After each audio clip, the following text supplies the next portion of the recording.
computer. How is everyone tonight? Awesome. Tonight, this morning, whatever time it is, where people are. Right. Mariner, where are you coming to us from, Mariner?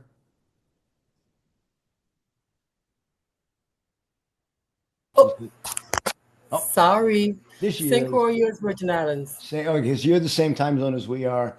We're good. I've got someone who usually shows up at midnight their time zone. That's called commitment. I love Ooh, it. I love it. let me So, fix this. so does Here anyone it is does it? 4:30 a.m. I'm sorry. Here it is 4:30 a.m.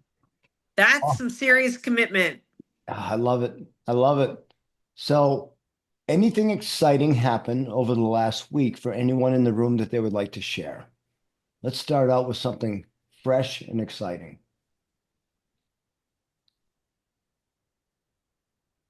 Well, don't do this, Mix. I'll go into reading the book, and we'll just do that. Go ahead, Len. I'll share something really exciting. I have joined, it's official, this certification for Napoleon Hill Institute. And Frank is my coach. Yay! Yay! That's a great thing to celebrate, Lynn. I think So, so too. so, so Lynn is starting her journey to be a certified coach, and Toby Beth just became a master coach with the Zig Ziglar Corporation, which is another wonderful organization. So, what that tells me in this room, we have people who are looking to grow, expand, become a better person to serve other people at a higher level. That's awesome.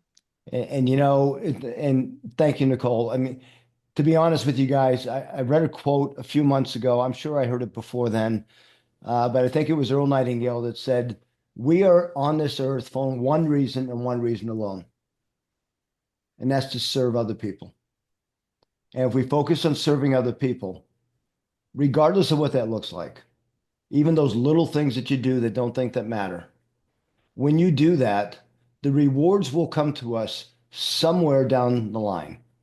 We don't know where, when, how. Something you did is going to have an impact on someone else, and you will be rewarded for that. So serve. Don't serve with expectation, serve with authenticity. And when you do that, you have to be rewarded. Plant those good seeds and serve as many people as you can. I'm going to throw my chat on to see what's going on here. So, yeah, all the AI assistant note takers are telling me they're here. Is that okay with you guys? All right. So we're gonna, yes, Nancy, go for it. Well, I'm watching this series. It's a long time ago. It was played. It's called One Tree Hill, and it's amazing. Like I read a chapter and then I see an episode and it just relates to it. Like it's incredible how, Hmm. and then I was reading about the devil, and then in the episode he calls her okay, devil.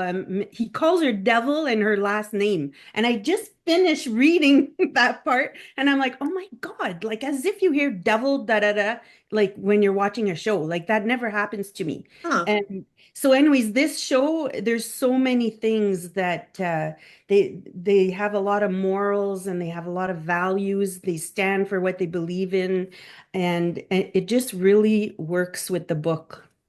Yeah, it's ironic how things Yes. happen. You know, I was coaching with a group of real estate agents yesterday, and I call it coaching. We're actually doing the same thing as we do here online, only it's live time in their office, and we're studying the book Think and Grow Rich in 10 Minutes a Day. And uh, to hear an agent speak about something that I read about that morning and how it connects, Hmm. right? And it's all about shared experiences. If we think about, when we're serving other people from the experiences that we've already lived. Regardless of who you are, where you are, how old you are, it just doesn't matter. We all have life experience. Hmm. And to be able to recognize an opportunity to share an experience in a way that gives benefit to someone else who's in a different place than we are today, but they're in the same place that we were at some point in our lives. And so if we can share that experience with authenticity and build a solid relationship, just think about the impact that we can have on the lives of people around the world. And that's what brings me, it's what brought me to NHI, Napoleon Hill Institute. It's why I do what I do. It's a Wednesday night. It's 7 o'clock in the evening, and we're all here to share and learn. This is a global mastermind event for us. And so I encourage everyone as we go through the reading, as usual, I will start where we left off last week. I'll read a little bit and I'll ask someone to raise a hand and also read. But we're going to discuss. If something stands out to you, raise your real hand or your digital hand. I don't care which hand goes up. If you have something to comment on or something struck you, I want you to engage because that's what this is all about. It's about Hey, Frank. engagement and learning. Yes, Nicole. I know I'm late to the game, but I thought of something to share. Are you okay if I do that quickly before we jump into the next session? How much money do you have? Go ahead, share. Unfortunately, I'd answer that, but then we'd all cry because you know my situation. Share away. Go for it. Yeah, I think most people on here all kind of know my story. But for those that don't, and I'm writing a book, and you have really helped me focus in on that. And I started that. I was writing a lot about my health journey, and I began to feel like that was taking over because I was getting a little fearful about, being so open at writing about the presence of angels. Well, long story short, this morning I was having a follow-up discussion with somebody in my church about, kind of sharing my story, and this was the direction of our pastor. And I had this feeling like that I needed to be there to talk about something else. And I had a dream last night about St. Peregrine. For anyone who doesn't know, he's very much the patron saint around cancer. In any event, like this lady and I were really connecting, but I'm like, I just feel like we need to be talking about something different. And we were 30, 40 minutes in, and she said, I just have to stop you. She said, this is all relatable. This is all very interesting. I get the audience that this is going to go to, but I have a pharmaceutical background, and I really want to know, right, how you took care of yourself and, got off of being, essentially bound to your bed last year. And I said, oh, really? Because I'm like, that wasn't on my mind at all to talk to you. And I said, but it's funny that you say that because, I told her a little bit about my book, and I said, I've struggled with that sort of off and on. Well, in any event, we end up talking quite a bit about that. I mean, she even like walked me out to my car. Like we were just all of a sudden like on a completely different wavelength for the whole reason I went in there. And in any event, she is very involved in a completely separate part of her life with the healthcare system here. And I'm going to get connected with them. She had never heard of tapping, never heard of like a whole bunch of things. And I was sort of explaining a little bit about Napoleon Hill and kind of the principles and how this sort of all connects, and, thinking positively about your life and, kind of using your mind to do things. So in any event, like you were saying, when opportunity knocks and you get called to have those conversations, just like we come here today, right? Believe it. Just trust your gut that there's a reason we're all called to come together for who knows what, right? Just, that stay curious, that just, if something's calling you to meet with somebody or talk to somebody or share something, go with it, even though it may feel like, I don't know why I feel like I need to share this with you, or why I need to say something, or why we're being brought together to have this conversation. But while it may seem uncertain and feel a little bit odd, trust that there's something bigger to it. So thank you for letting me be able to share that with the group. Yeah, Nicole, thank you for that. And there is always a reason. There's a reason we're here. There's a reason that we are wherever we are when things connect and happen to us. I was reading today, just a reminder. Actually, this morning I opened up the Napoleon Hill Institute mentorship program, which I went through almost a year ago. and I started it over again as a brand new student. And in those first few lessons, it talks about, we're here to serve any way we can serve, and we need to communicate. The brain is a receiving and a broadcasting system all in itself. And so when we meet someone and we have the urge to share something, there's something happening, infinite wisdom, that is giving us an opportunity to speak. And we get to choose. It's all about choices. So we get to choose to speak, or we can choose not to speak. And what we have to understand is either choice has a consequence, right? So if I'm getting the urge, if you're getting the urge to share something when you've met someone, answer the urge. Share what you feel is appropriate at the time, because we don't know what that individual might need, and we're being encouraged to give it to them. And frankly, we don't know what we might need, and we're being given the urge to share with them so they can share something back with us. And, when I started this journey, it was all about, I was always concerned about the woo-woo effect. Okay, Frank, what Kool-Aid are you drinking this week? But at the end of the day, uh, I think there's a reason that we're all put in a position that we're put in each and every day, 24 hours a day. Len, I see your hand up. Go for it. I don't want to take a lot of time, but you know what? You keep Okay, on. you're done. You're done. Okay, there you go. Go ahead, Len. Well, this morning we were at the breakfast meeting, and it was funny because we were probably only 5 people who showed up. My bookkeeper came up early, and then 2 other girls came. The bookkeeper left. Then we were 3, and something happened in that time. This is what I want to talk to you. And then Stella came, and I talked to her about it. And it's bothered me, and it still is bothering me. Sometimes we say things, and it's inappropriate. Is that possible? Yeah, sure.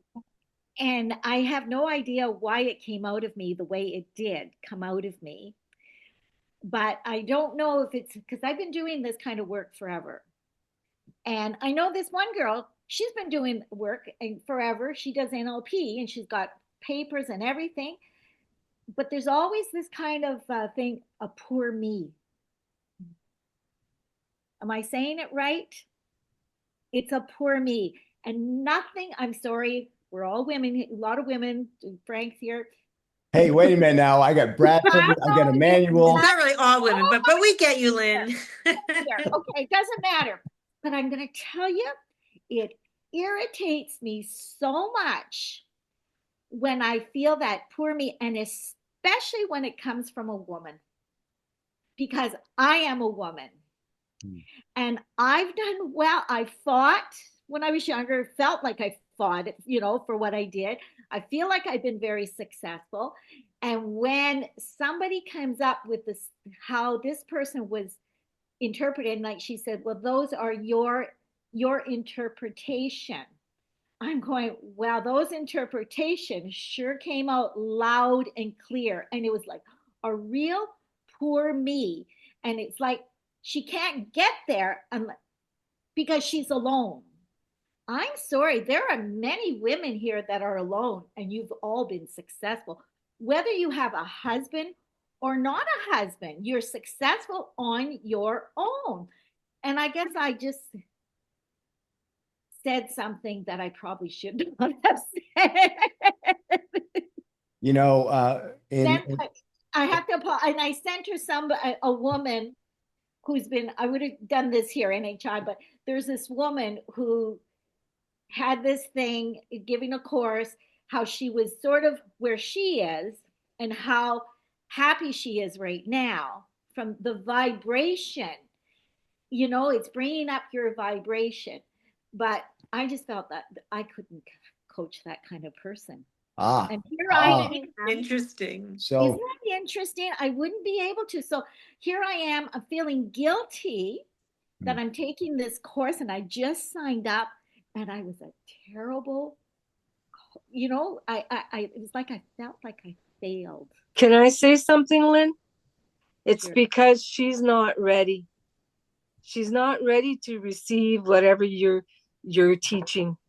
I believe that.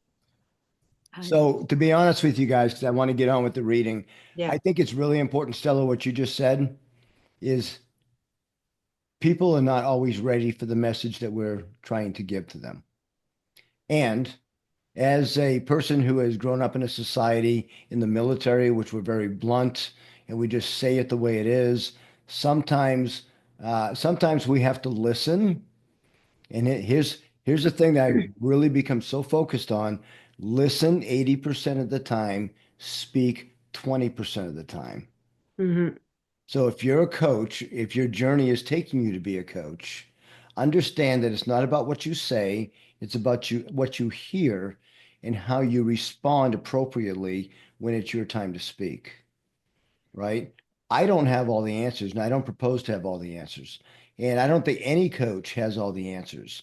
A coach is designed, an advisor is designed, and a mentor is designed. You don't have to be having a title as a coach to listen, meet people where they are, and help them get to where they want to be. And if you don't have the answer, then you need to find somebody who does that you can refer them to. I did that. I did that and I sent it out to her. Perfect. I sent it out to her immediately because in the back of my mind, I just watched something about a woman. But like I said, So, I so felt like I failed this morning. I really did. don't feel guilty. Understand that you were given an opportunity and you referred them to somebody that could possibly help. So you did well Thank you. for a rookie coach. Good job. Okay. Anyone else before we get started in the reading? Go ahead, Nancy.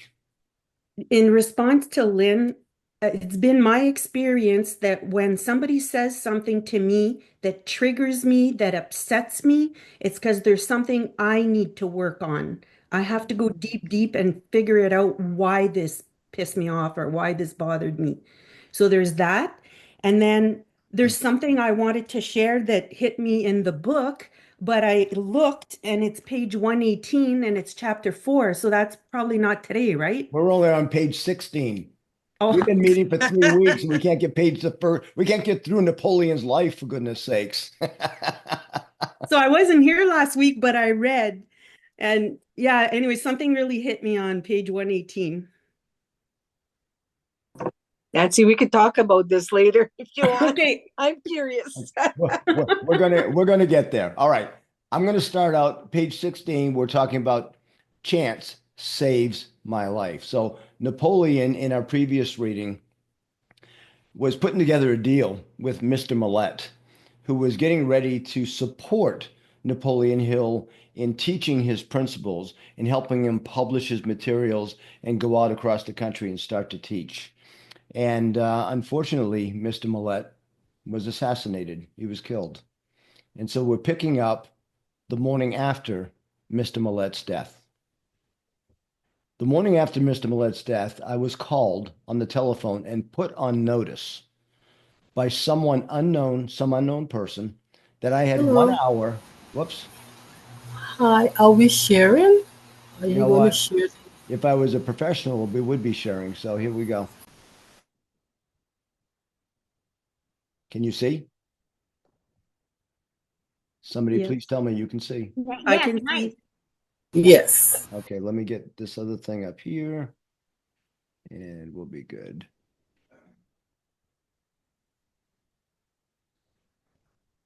I forget whose job it was to tell me to make sure I shared, but April, I think that was you. My job is press record. Yes, right. So the morning after I'll add share to it. the morning after Mr. Millett's death, I was called on the telephone and put on notice by some unknown person that I had 1 hour in which to get out of Canton, Ohio. Yolena, you're in the room. Is that anywhere near where you are? Not really. I think Canton is further north. Okay. All right. Just Mhm. wanted to make sure you were safe. That that he could go voluntarily within the hour, but if he waited longer, I would probably go home in a pine box. My business association with Mr. Millette had apparently been misunderstood. His murderers evidently believed that I was directly connected with the expose he was making in his newspapers. I did not wait for the 1 hour time limit to expire, but I immediately got into my automobile and drove down to the home of relatives in the mountains of West Virginia, where I remained until the murderers had been placed in jail. That experience came well within the category described by Mr. Carnegie as an emergency that forces men to think. For the first time in my life, I knew the pain of constant fear. My experience of a few years before in Columbus had filled my mind with doubt and temporary indecision, but this one had filled it with fear, which I seemed unable to remove.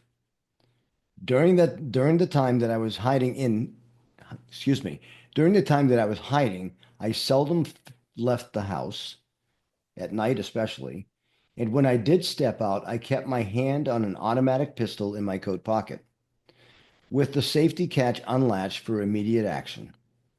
If a strange automobile stopped in front of the house where I was hiding, I went into the basement and carefully scrutinized its occupants through the basement windows.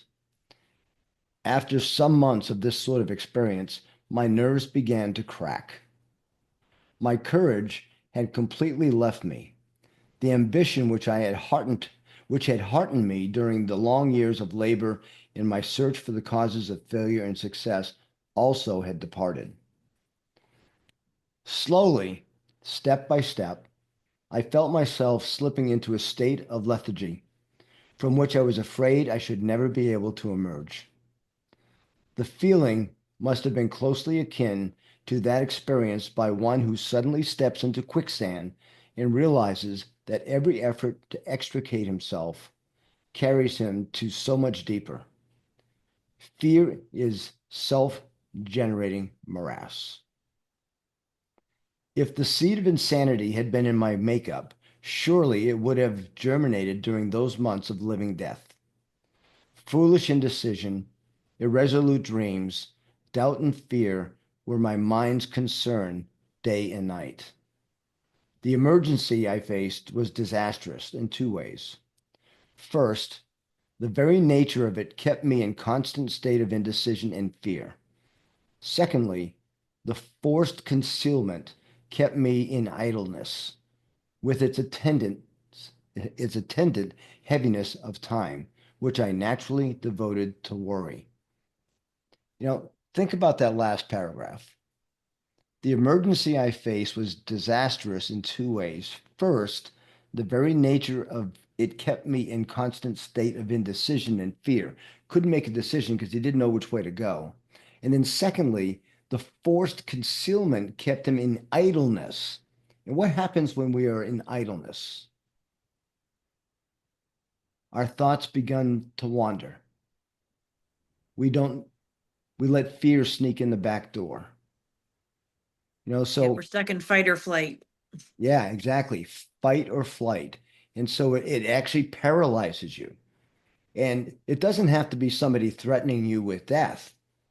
Just the fear of poverty, the fear of criticism, the fear of losing a loved one, the three of the six common fears, those things can cause us to be paralyzed and go into inaction. And inaction makes it worse.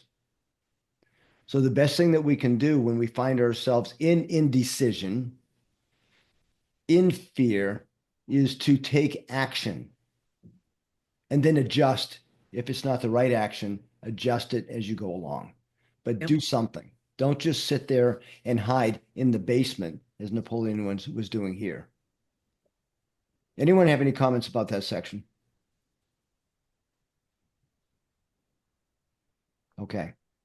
Out of my difficulties, which were burdensome enough up to this point, grew another which seemed more painful than all the others combined. It was the realization that I had spent the better portion of my past years in chasing a rainbow, searching hither and yon for the causes of success, and finding myself now more helpless than any of the 25,000 people whom I had judged as being failures. This thought was almost maddening. Moreover, it was extremely humiliating because I had been lecturing all over the country in schools and colleges and before business organizations, presuming to tell other people how to apply the 17 principles of success, while here I was, unable to apply them myself. I was sure that I never could again face the world with a feeling of confidence. Every time I looked at myself in the mirror, I noticed an expression of self-contempt on my face. And not infrequently, I did say things to the man in the mirror which are not printable. I had begun to place myself in a category of charlatans who offer others a remedy for failure which they themselves cannot successfully apply. The criminals who had murdered Mr. Millett had been tried and sent to the penitentiary for life. Therefore, it was perfectly safe, as far as they were concerned, for me to come out of hiding and again take up my work. I could not come out, however, because now I faced circumstances more frightful than the criminals who had sent me into hiding. The experience had destroyed whatever initiative I had possessed. I felt myself in the clutches of some depressing influence which seemed like a nightmare. I was alive. I could move around, but I could not think of a single move by which I might continue to seek the goal which I had, at Mr. Carnegie's suggestion, set for myself. I was rapidly becoming indifferent, not only toward myself, but worse still, I was becoming grouchy and irritable toward those who had given me shelter during my emergency.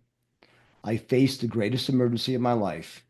Unless you have gone through a similar experience, you cannot possibly know how I felt. Such experiences cannot be described. To be understood, they must be felt. Wow. So, and this is, yes, go ahead, Len. Right here, it's really interesting because what was coming to me is a little bit of what I went through this morning. And I am so grateful that I had this here mastermind to help me get out of it. However, it also shows how human he was, you know, and of course, not putting this book out then, he felt would have not given him credibility for the book that he put out, The Think and Grow Rich. So that's probably why it took him so long to put this book out, because everybody thought of him as such a capable man and a successful man all these years. Nobody would have ever have thought that he ever went through this, that he did go through.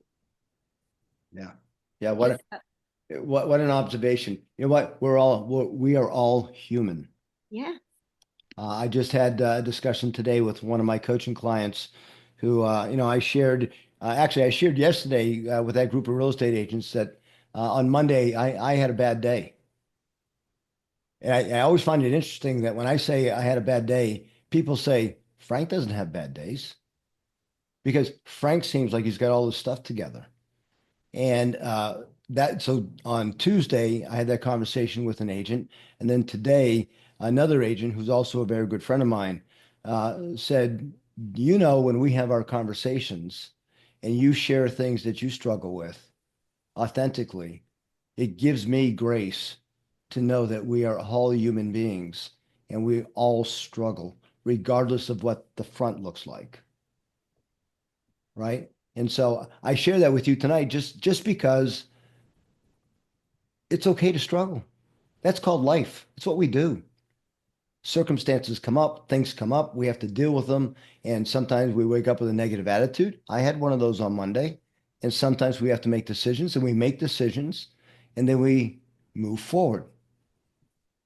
You don't fail until you accept failure and stop moving forward. Right? So don't accept it. Just make a decision, take a direction, and go into action. In this section of what we just read from Napoleon, what he was telling us is he was put in a position where he was fearful, he was hiding, he was afraid to move, and he lost his confidence in something that he had been doing for 20 plus years. Who am I? Imposter syndrome. I'm a failure. I'm going through all this stuff. Who am I to go out and teach the masses how to be successful? That was a test. Nicole, I saw your hand up and I saw you take it down. Come on in.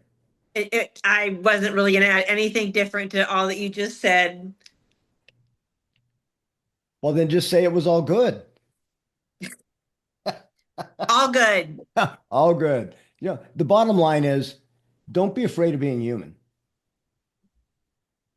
because it's who we are. And life throws us curveballs. And one of the things I just said here recently, when life throws you a curveball, it doesn't mean it wants you to fail. It's just testing you to see how bad you want it. It's just a test. So pass the test. Who would like to read this summation from Sharon Lecter? Give me a hand, please. Somebody step up to the front of the classroom. I can, Frank. Okay, go for it, Stella. My reasoning faculty had almost been paralyzed. Hill was paralyzed first by fear of physical harm and then by the shame of having been paralyzed by that fear. Have you ever been paralyzed by similar emotions? When you are faced with your own emergency, fear can either motivate you or paralyze you. By recognizing that you have a choice and reacting positively to your fears, you can permanently change your life for the better. Many people today may be experiencing the same feeling of anger followed by irritability and the debilitation feeling of indifference. They feel discouraged and lack self-confidence due to uncertainty in their financial situation or personal lives. They may be angry and allow that anger to paralyze them.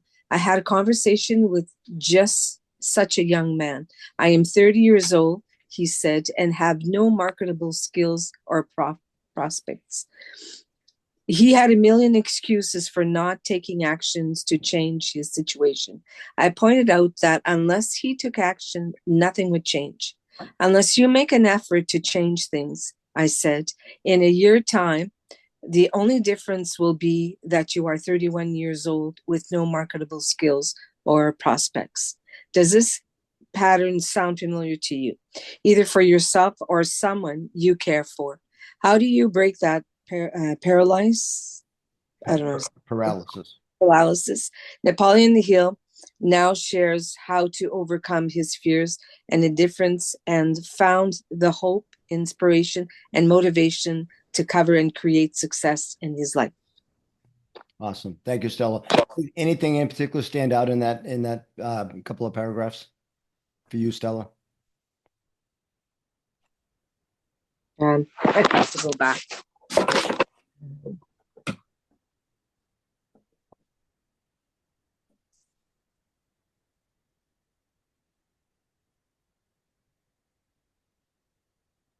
Probably the words that I had difficulty pronouncing.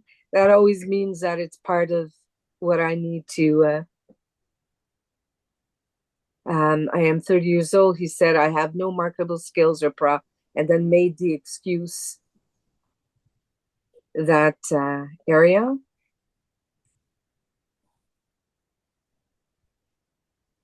He had a million excuses for not taking action to change his situation. Yeah, you know, has anyone in the room ever felt like they had nothing to offer, didn't know what to do next? We don't recognize our own values. We don't recognize the things that we're really good at. And when we feel like we're falling into, we're struggling, trying to find what direction to go in, we don't recognize our own skills and what we have to offer. So one of the recommendations I have, because I've been here many times where I didn't feel like I had anything necessarily to offer, is look at everything that you've done in your life. So many, many years ago, I'm going to say probably 1984, I was introduced to uh, a study course on setting goals. And the very first thing it said to do was to take out a blank sheet of paper and write down everything that you have accomplished so far in your life. Not what you want to accomplish, but what you have already accomplished. And I did that exercise. And I realized, let's see, 1984, I was much younger than I am today. And I realized that I had accomplished many things that other people could gain experience from. Self-discipline, becoming a Marine, physical fitness, supporting a family at a young age. I mean, there was lots of things that I had done. And so I would ask everyone in the room, if you feel like you're in this zone where this 30-year-old was, I have nothing to offer, go back and recognize everything that you have accomplished from the day you were born. Seriously, all the way back. And then look at that list. And it's going to be a long list. It's going to be a long list. And then evaluate yourself from a different perspective.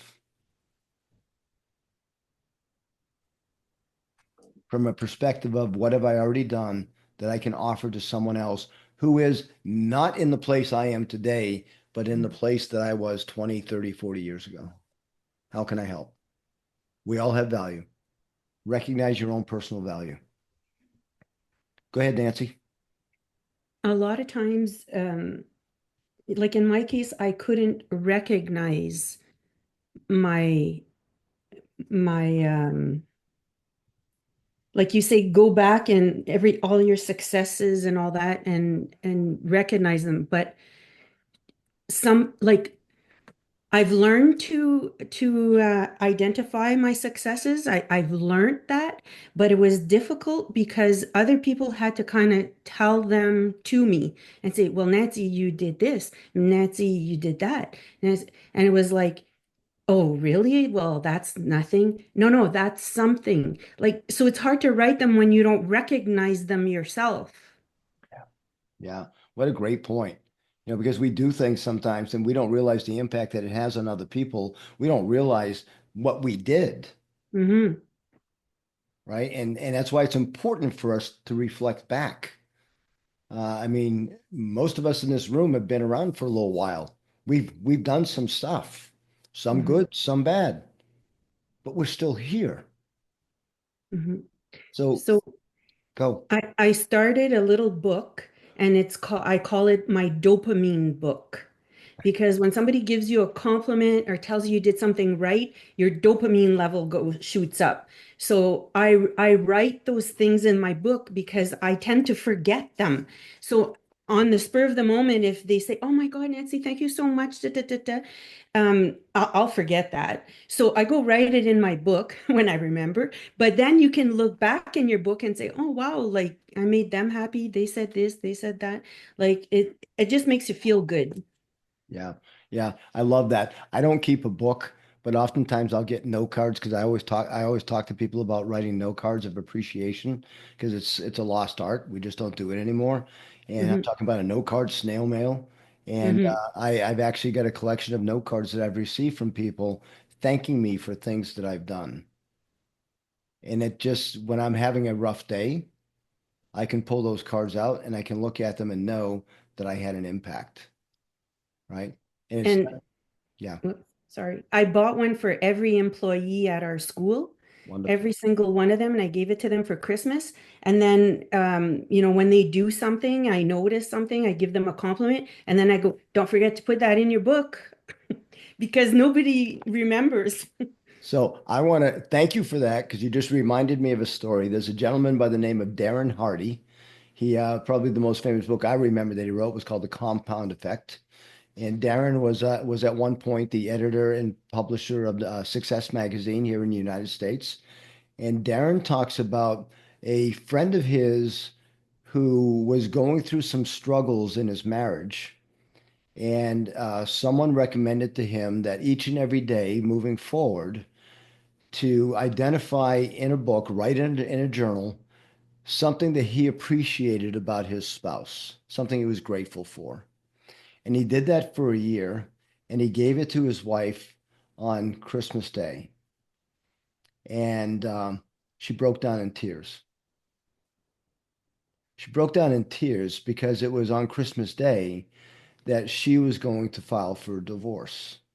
Mm. But by providing this book of gratitude for his spouse, it saved his marriage. And think about it.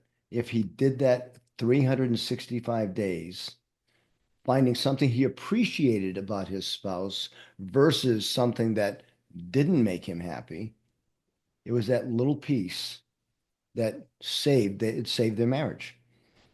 So reflecting, realizing, recognizing, accepting. I actually received a compliment the other day and I said, thank you, I accept that. Being able to accept a compliment from someone and not just saying, oh, no, please, don't, it was nothing. Like you just said that, Nancy, right? It was nothing. No, Hmm. accept it. Say, thank you. I appreciate your recognition of that. And just receive it because we have to receive that acknowledgement for the things that we do, even though we don't know they were impactful. And Hmm. likewise, show gratitude to the people around you for what they do for us. Boy, wouldn't that be a much better world if we just simply did that, right? So, all right. Anyone else have any comments before I ask someone else to read? All right. I need a reader. I need a redder.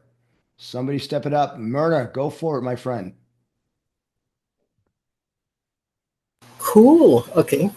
The most dramatic moment of my life. The turn came suddenly in fall 1927, more than a year after the Canton incident. I left the house one night and walked up to the public school building on top of a hill above the town. I reached a decision I reached a decision to fight the matter out of myself before the night ended. I began to walk around the building, trying to force my befuddled mind to think clearly. I must have made several hundred trips around the building before anything which even remotely resembled organized thought began to take place in my mind. As I walked, I repeated over and over to myself, there is a way out, and I'm going to find it before I go back to the house. I must have repeated that sentence 1,000 times. Moreover, I meant exactly what I was saying. I was thoroughly disgusted with myself, but I entertained a hope of salvation. Then, like a flash of lightning out of a clear sky, an idea burst into my mind with such force that the impulse drove my blood up and down my veins. This was this is your testing time. You have been reduced to poverty and humiliation in order that you might be forced to discover your other self. It's powerful. What stood out there, Myrna? Anything? You know, I think all of us have been there. When I said, I have to, man, I can't stay here. Something has to work. Something has to give. I can't, no. Like the way is already made, but it has to be shown. So, I could identify with that. And what I like is that he kept, they said is the movement, because sometimes when you're feeling down and out, like for me, I like to do exercise. Like if I'm not feeling good, I'd be like, I need to work out this evening. I need to turn on some music. I just need to switch up and get out of this, what you call it, a funk mode. So I could identify with this. Yeah, I love that. Wake up out of this funk mode.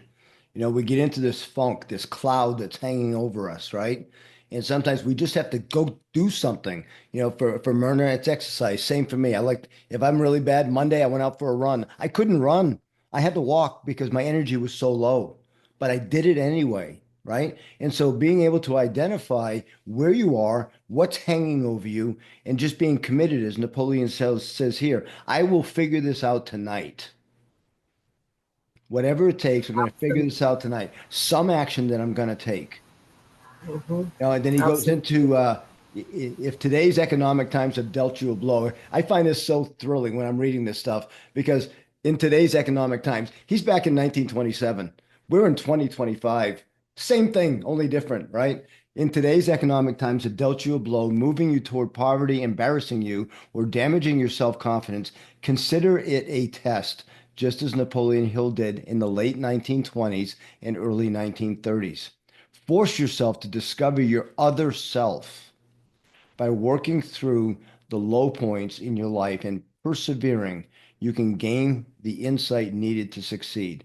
When I say the words, force yourself to discover your other self, what does that mean to you guys? What does your other self mean?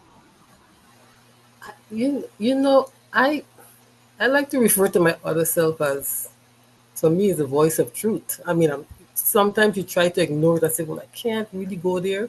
But then when you think about it, you have to go there. That's the other person, this, what do you call it? I don't know if it's a sixth sense, but it's this voice of truth that pulls you. You have to just pay attention to it. I don't know. I don't know how else to explain it, but You for me, know, it's the voice of truth. and Nicole writes in the chat, dig deep, right? So I can recognize this in my life. I one time had a commanding officer who we didn't necessarily see eye to eye when I was in the Marines, and she always said to me, she said, I can push you and push you and push you into a corner, and then at some point you just come out fighting like a warrior and you make it happen. That's when you get pushed so far, it brings your inner self, your inner strength. That's your other self.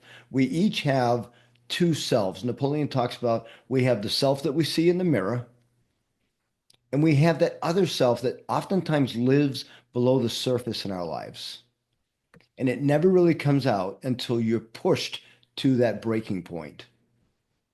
And when you're pushed to the breaking point, something has to change. Mhm. And for some people, they come out fighting. Unfortunately, for a lot of people, they just crawl up in a ball. And I remember a Marine that I served with that got pushed to a point where he literally laid on a couch in the fetal position, giving up. Recognize the strength with your inner self, your other self, because that's what's going to bring you forward. That's what's going to help you succeed. There's a phrase that people say, this too will pass. And when I first heard that, I said, okay, that's a shining light. Okay, this is going to pass too. But then there's another side of me that says, why do I want to wait for it to pass? Why don't I just push it out the door? Right?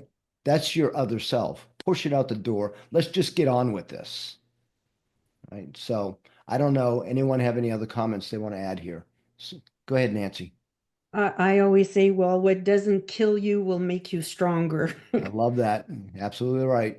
Yeah, just hang in there. Just keep pushing forward. Just keep fighting.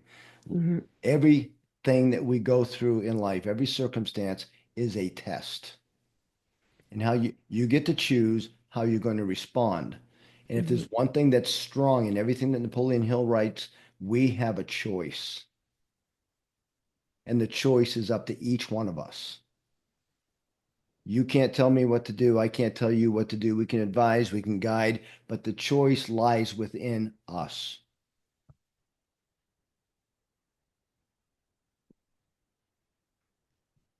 For the first time in years, I recalled what Mr. Carnegie had said about this other self.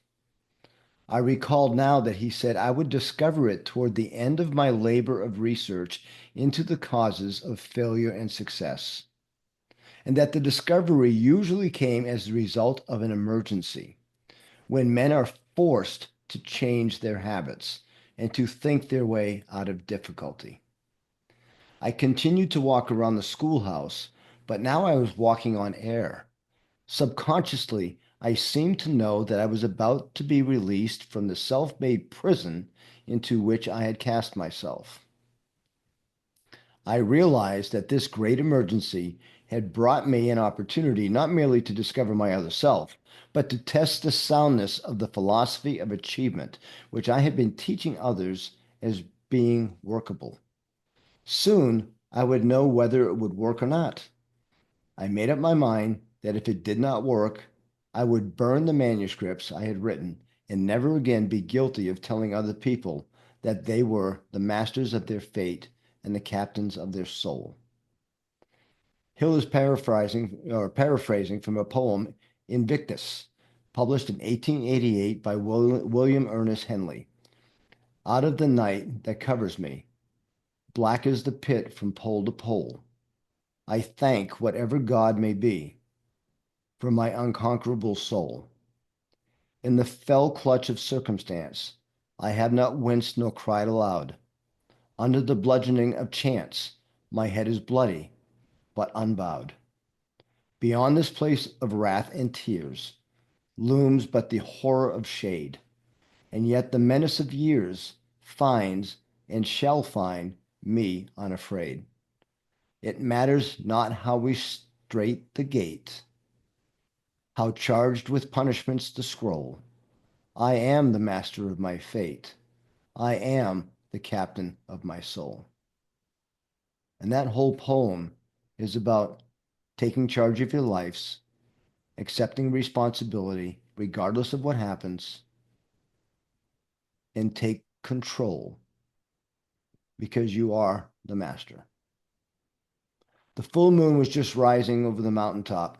I had never seen it shine so brightly before. As I stood gazing at it, another thought flashed into my mind. It was this. You have been telling other people how to master fear and how to surmount the difficulties which arise out of the emergencies of life. From now on, you can speak with authority because you are about to rise above your own difficulties with courage and purpose, resolute and unafraid. With that came a change in the chemistry of my being, which lifted me into a state of exaltation I had never before known. My brain began to clear itself of the state of lethargy into which it had lapsed. My faculty of reason began to work once more. For a brief moment, I was happy to have had the privilege of going through those long months of torment, because the experience provided an opportunity for me to test the soundness of the principles of achievement, which I had so laboriously wrestled from my research. When this thought came to me, I stopped still, drew my feet closely together, saluted, I did not know what or whom, and stood rigidly at attention for several minutes. This seemed at first like a foolish thing to do. But while I was standing there, another thought came through in the form of an order that was as brief and snappy as any given by a military commander to a subordinate. The order said, "Tomorrow, get in your automobile and drive to Philadelphia, where you will receive aid in publishing your philosophy of achievement." There was no further explanation and no modification of the order. As soon as I received it, I walked back to the house, went to bed, and slept with peace of mind, such as I had not known for over a year. When I awoke the following morning, I got out of my bed and immediately began to pack my clothes and make ready for the trip to Philadelphia. My reason told me that I was embarking upon a fool's mission. Who did I know in Philadelphia who I might apply for financial aid in publishing 8 volumes of books at a cost of $25,000? I asked myself. Instantly, the answer to that question flashed into my mind as plainly as if it had been uttered in audible words. You are following orders now. Instead of asking questions, your other self will be in charge during this trip. There was another condition which seemed to make my preparation to go to Philadelphia absurd. I had no money. This thought had barely occurred to me when my other self was exploded it by giving another sharp order saying, "Ask your brother-in-law for $50 and he will lend it to you." The order seemed definite and final. Without further hesitation, I followed the instructions. When I asked my brother-in-law for the money, he said, "Why? Certainly you can have $50, but what are you going to be gone very long? But what if you are going to be gone very long? You had better take $100. I thanked him and said I thought $50 would be enough. I knew it was not enough, but that was the amount my other self had commanded me to ask for, and that is the amount I secured. I was greatly relieved when I found that my brother-in-law was not going to ask me why I was going to Philadelphia. If he had known all that had taken place in my mind during the previous night, he perhaps would have thought I should go to a psychiatric hospital for treatment instead of going to Philadelphia on a wild goose chase. Well, that looks like a great place to stop for tonight. Did anybody pull anything from that last series? Let me stop my share. I have I something just, to say. sorry, go ahead. I've never had something control me like that, or is it your intuition that you never listen to that says do something, but you're like, no, and he did, and the story unfolds. So I don't know what that really means, but I've never had a power that brought me told me to do certain things. Interesting. Anyone have any comments, anything to share to help Betty? I think that's more your intuition that most people don't listen to. And um, usually it's a little whisper in the back of your mind that's telling you to do something. And you're like, no, this probably won't work, so I won't do it. And turns out that had you done it, it probably would have turned out pretty well for you. But yeah, that's how I see it. Yeah, Yelena, thank you for sharing that because exactly what you're saying. So think about times when you thought about doing something and you didn't do it. And then you say, oh my God, I wish I'd have done that because you saw the result somewhere else, right? If I had done that, that could have been me. Right. So I don't think as I'm reading it, perhaps in Napoleon's tone of voice or my tone of voice, it sounds like this command. And he says it's a command. Something is telling him, just do this, do what I tell you to do, and it will work. Maybe it doesn't come across that way to all of us. But I know that everyone in this room has at one time or another thought of doing something different and stopped yourself probably because of the fear of poverty, criticism, loss of love, ill health, whatever. Any one of those six goes to fear. The thing is that we're not listening. And even if we do listen, sometimes some of us do listen. We wake up in the middle of the night, 2 a.m., and we can't go back to sleep. And this thing's just churning around in our head. But by the time we wake up in the morning, we've talked ourselves out of taking it. That's just silly. I can't do that. That's not logical. It's not logical. It doesn't make any sense. What am I risking? What's the consequence going to be? Emmanuel, please go ahead. Yeah, I was just also reflecting on that, how he was able to follow that inner voice. And sometimes some people, they say that it can be, those who believe it can be a whispering of the Holy Spirit, the inner voice, which sometimes once we follow it, it can make a difference. And it's really amazing to see how at one point he was financially stranded to that point and was able to carry his idea and mission with resilience, and the entire world is now benefiting out of that. So it's really a big lesson for us all. Yeah, yeah. Listen and think. And, I mean, he said, go ask your brother for $50. He'll give you $50. Now, in today's dollars, it's probably a lot more than that, but he'll give you $50. No, he didn't. He gave him $100. But he wasn't thinking about asking that, right? Go ahead, Stella. Yeah, it was just something that came to me when, first of all, the gut, like yesterday, just for an example, my gut was telling me I had a thought about Lynn. And I said, well, I'm going to message her. I listened to my thought. I messaged her. She needed to hear from me. Today, it was like a pull.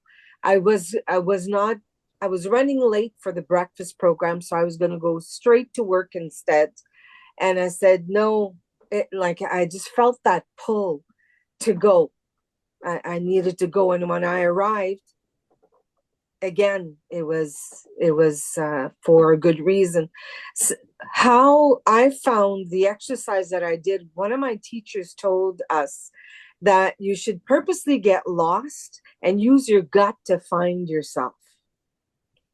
And the more you do it, the faster it comes to you, and the more that you'll listen to that inner voice.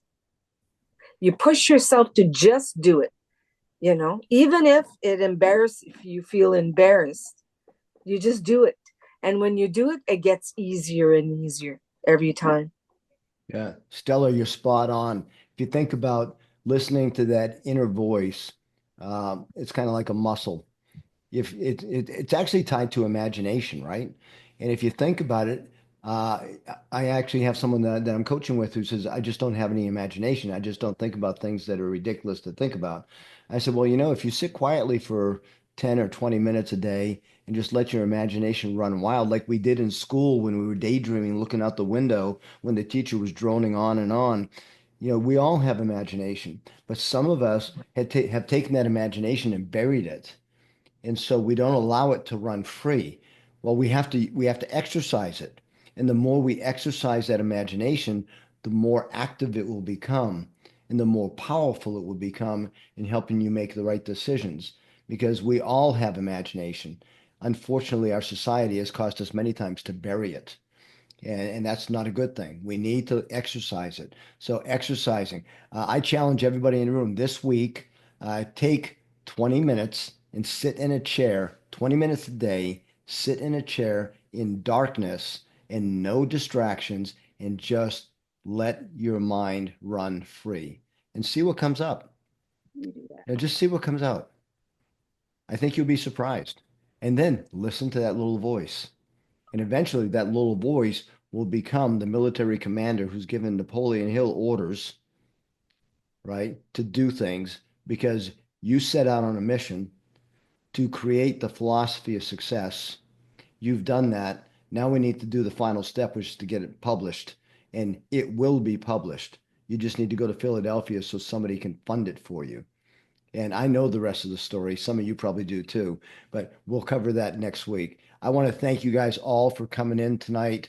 It's 8:02. I came in running late. That's not Frank's style. We end up at 8, but that's okay. I enjoy these conversations. I love to see the room full. You are part of a global book study, 7 p.m. on Wednesday evenings, Eastern time. And I love being here facilitating this with you. I love you guys. Have a great night and enjoy the rest of your week. Thank you, Frank. Thanks. Thanks, Good Frank. night, everyone. Good night. Thanks, Frank. Len, I see your hand. What do you want to say? Real quick, I have to introduce you to anyways, my grandson. And when I talk about him to everybody, they'll now see him. Come on. Okay. Get over here. Say hello. Hi, guys. How are we doing? Good, you? I'm doing great. So Lynn is your grandmother? Yes. I'm so sorry. I told him that I wanted to coach him one of these days. I'm here. I'm here anytime. Happy to help any way I can. Thank you, guys. You have a great night. Okay. Great to meet you, my friend. Good night, Lynn. Bye. Bye, Good guys. night. Frank, Yes, ma'am. I just want to know when you said the story about Darren Hardy, is it him that wrote for 365 days or he told someone to do that? No, the story goes the gentleman was at a party and he had to borrow someone's car who actually had a CD playing to go to the store to get some ice or whatever. And it was talking about having a gratitude book. Oh, okay. And so it's Darren telling the story of one of his friends who he actually listened to that going to the store, and then he actually put it into action, and it literally saved his marriage. Okay. I believe it's in the book, The Compound Effect. Okay, thank you. You're very welcome. Have a great night, guys. Emmanuel, don't freeze up there in New Hampshire. Is it still cold up there? Yeah, it's better now. I'm Yeah. I'm at 90 degrees right now. Oh, that's nice. These Yes. days, around 50s. I'm gonna go jump in the pool. Oh, that's nice. That's nice. I hope one day I'll be able to move down south. Come on down. It's beautiful down here. Bendu, it's good to see you, my friend. Mhm. I love you guys. You guys have a great night. Myrna, you have a wonderful night, please. You too. Thank you so much. Thank you, Emmanuel. Mhm. Good night, everyone. Good night.